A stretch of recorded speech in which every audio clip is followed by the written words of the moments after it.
Goeiemôre,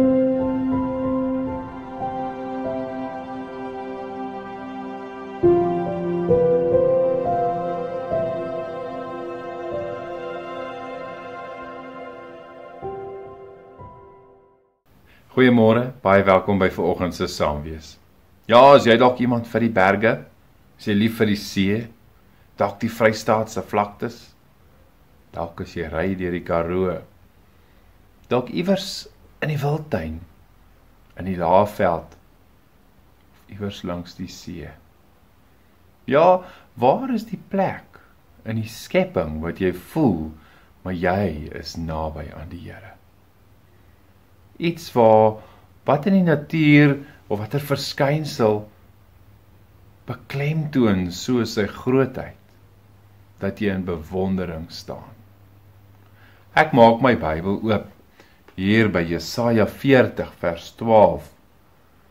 Wie het die waters in die holte van sy hand afgemeet, met die breedte van sy hand die maat van die hemel bepaal, met 'n maatemmer die grond van die aarde afgemeet, met 'n skaal die berge in die heuwels geweeg. Jesaja 40 vers 12.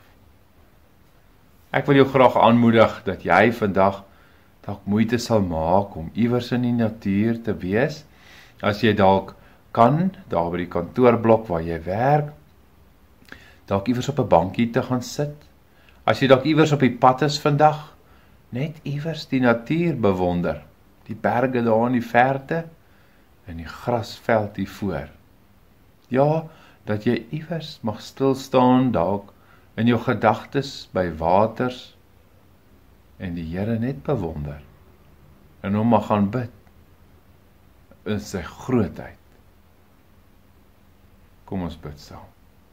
Here ons Here, U is groot, en U is die skepper van hemel en aarde. Here, en vandag wil ek 'n punt daarvan maak, om stil te staan, en U te bewonder. Here, dankie. Dankie vir dit wat U doen, en dat U dan ook self so die skepping in stand hou. Dankie Here, dat die skepping ook in aanbidding voor U kom staan, om U grootheid te aanbid. Dankie Here, dat ons selfs hierdie deeltjie van U mag raak sien. Amen.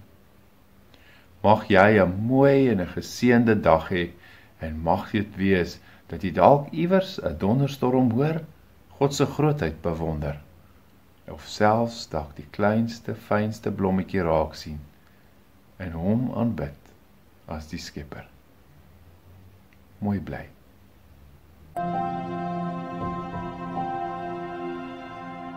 Thank you.